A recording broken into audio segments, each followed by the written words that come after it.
6 గ్యారెంటీలు ఏమైపోయినా అడుగుతాను. ఈరోజు రేవంత్ రెడ్డి చెప్తున్నాడు చర్చకు సిద్ధమా అని సవాల్ చేస్తా ఉన్నాడు.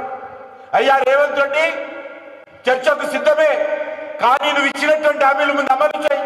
కనీసము కార్యాచరణ ప్రణాళికైనా ప్రకటించు. ఎప్పటి లోపల నిరుద్యోగులకు ఉద్యోగాలు ఇస్తావు? ఎప్పటి లోపల రైతులకు ఇచ్చిన హామీలు అమలు చేస్తావు? ఎప్పటి లోపల స్కూటీలు ఇస్తావు? ఎప్పటి లోపల తులం బంగారం ఇస్తావు? ఎప్పటి లోపల రైతు భరోసా ఇస్తావు? కౌలు రైతులకు, రైతు కూలీలకు ఎప్పుడు డబ్బులు ఇస్తావు? ముందు చెప్పు, తర్వాత చర్చకు సిద్ధం. కనీసం ఇచ్చినటువంటి హామీలలో ఒక 20%, 30%, 50% ముందు అమలు చేయి. అమలు చేసిన తర్వాత సవాలు విసురు. ఆలు లేదు, చూలు లేదు, కానీ ఈరోజు రేవంత్ రెడ్డి సవాలు విసురుతున్నాడు. చర్చిస్తాడట ఆయన పరిపాలన మీద. నీ పరిపాలన ఏం చర్చించాలి?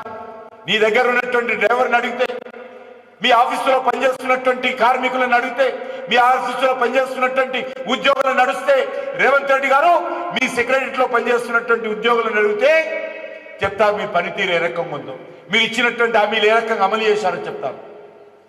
అవేవి అమలు చేయకుండా ఈరోజు సవాలు విసిరేటువంటి పరిస్థితి ఈరోజు రేవంత్ రెడ్డి తీసుకొచ్చాడు.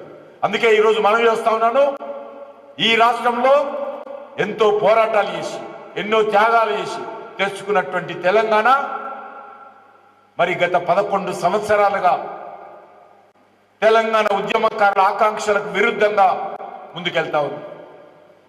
తెలంగాణ అమరవీరుల ఆకాంక్షలకు విరుద్ధంగా ఇక్కడ పరిపాలన సాగుతా ఉంది టిఆర్ఎస్ పార్టీ కానీ, కాంగ్రెస్ పార్టీ కానీ. అందుకే ఈరోజు ఈ తెలంగాణను రక్షించుకోవాల్సిన అవసరం ఉంది. తెలంగాణ అమరవీరుల ఆకాంక్షలకు అనుగుణంగా సకల జనుల సమ్మె చేసినటువంటి ఈ 4 కోట్ల మంది తెలంగాణ ప్రజల యొక్క ఆలోచనకు అనుగుణంగా ఈ తెలంగాణను అభివృద్ధి చేసుకోవాల్సిన అవసరం ఉంది. ఆ రకంగా అభివృద్ధి చేసుకోవాలంటే ఈరోజు తెలంగాణలో మార్పు రావాలి. మార్పు అంటే కేసీఆర్ పై రేవంత్ వస్తే మార్పు కాదు. కాంగ్రెస్ టిఆర్ఎస్ జెండాపై కాంగ్రెస్ జెండా వస్తే మార్పు కాదు. మార్పు రావాలంటే మంచి ప్రభుత్వం రావాలి. ఉద్యమకారుల ఆకాంక్షలకు అనుగుణంగా పనిచేసేటువంటి ప్రభుత్వం కాదు. ఒక నీతివంతమైనటువంటి ప్రభుత్వం కాదు. అభివృద్ధి లక్ష్యంగా పనిచేసేటువంటి ప్రభుత్వం కావాలి. తెలంగాణ అమరవీరుల ఆకాంక్షలకు అంకితమై పనిచేసేటువంటి ప్రభుత్వం రావాలి. అందుకే ఈరోజు ఈ రాష్ట్రంలో రానున్న రోజుల్లో ఆ నిజమైనటువంటి మార్పు భారతీయ జనతా పార్టీ ద్వారానే సాధ్యం. ఆ నిజమైనటువంటి మార్పు కోసం భారతీయ జనతా పార్టీ అంకిత భావంతో పనిచేస్తా ఉంది. నరేంద్ర మోడీ గారి నాయకత్వంలో తెలంగాణ అభివృద్ధి కోసం అనేక రకాలుగా సహకారం అందిస్తాం.